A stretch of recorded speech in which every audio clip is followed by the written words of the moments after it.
All right, let's talk about intelligence. But what if? What if everything we thought we knew about it was just kind of wrong? We're going to dive into a framework that completely throws out the idea of a single score. Instead, it looks at the very essence of a person's potential. I mean, just imagine it for a second. A world where your entire future isn't decided by some number you got on a standardized test. What if it was defined by a deep, genuine understanding of who you are at your very core? Well, that's the promise of the Arreqqanarra system, and it could totally change how we look at potential. At the heart of this whole thing is an idea called a thread. Think of it like your own personal element, your innate nature. Are you a flame, all passion and drive? Or maybe you're a river, calming, healing, and adaptable. Or maybe a stone, steady, reliable, and unbreakable. In this world, education isn't about forcing you into a box. It's about discovering your thread and helping you forge your own path. So if it's not about just getting a high score, how do they actually figure out where someone belongs? It all happens through this really fascinating process they call the five-gate path, which is a journey that looks at the whole person. So here's the roadmap for that journey. Yeah, it starts with academic and skill testing, something we'd all recognize. But then it goes so much deeper. There's an elemental evaluation, a chance for you to literally show who you are in a demonstration, a recommendation from a council of educators who know you, and, this is the crucial part, the final choice is up to the student and their family. It gives you a complete picture, not just a single snapshot from one test. And this is where you can really see how flexible the system is.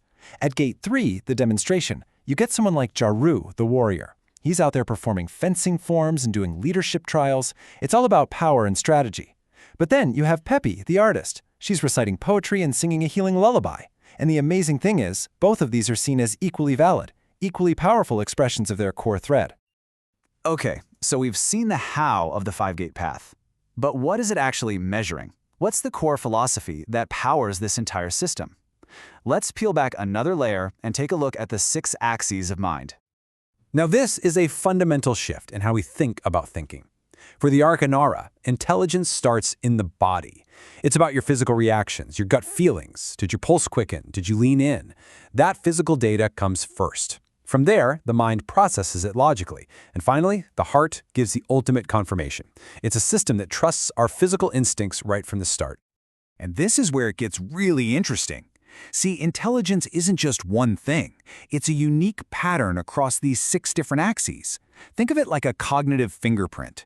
Are you super strong in R-Ru-Sen, always spotting patterns and details nobody else sees? Or maybe you excel at Malkol, constantly running what-if scenarios in your head. It's not about getting a high score. It's about understanding the unique shape of your own mind. This proverb just perfectly captures the soul of their philosophy. The wise mind is proven by what silence cannot unweave.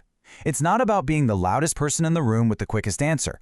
It's about having ideas that last, that hold up under pressure, that are still standing strong when all the noise fades away.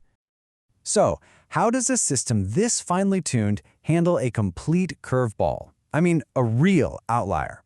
Well, let's look at the ultimate test case, the journey of Alex, a human from Earth, as he steps into the five-gate path. This is where the whole system is truly put to the test. And right away, there's a huge hurdle. At Gate 2, the elemental resonance evaluation, Alex steps into the ring. And nothing. Just silence. He's a blank space, a total anomaly the system was not designed for. So what do you do with someone you can't even measure? And this is where we see the system's true genius. The evaluators don't just see a failure.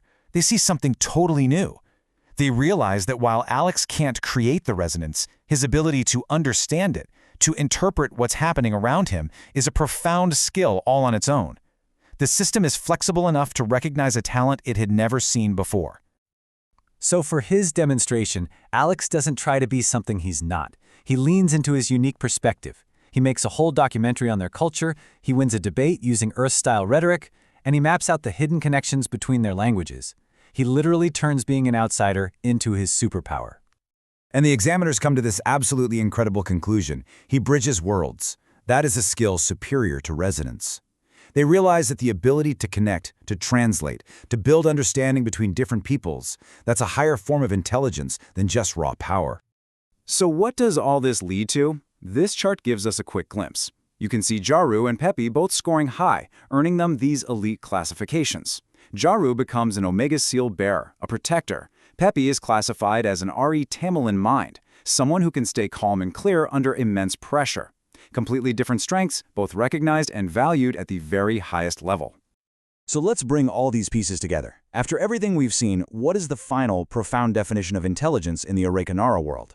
It's not about being clever, it's about something much more fundamental. Intelligence equals cognitive endurance across worlds without violating mother lines or oath threads. Just think about that for a second. Intelligence is defined as endurance. It's the ability to hold your ground, to keep your promises, to stay true to who you are, especially when things get tough. It's about character, not just intellect. And that brings us to the final, powerful question this whole framework leaves us with. It's not about how smart you are, but what your mind can withstand. It's a question I think is worth asking ourselves. What does your intelligence endure?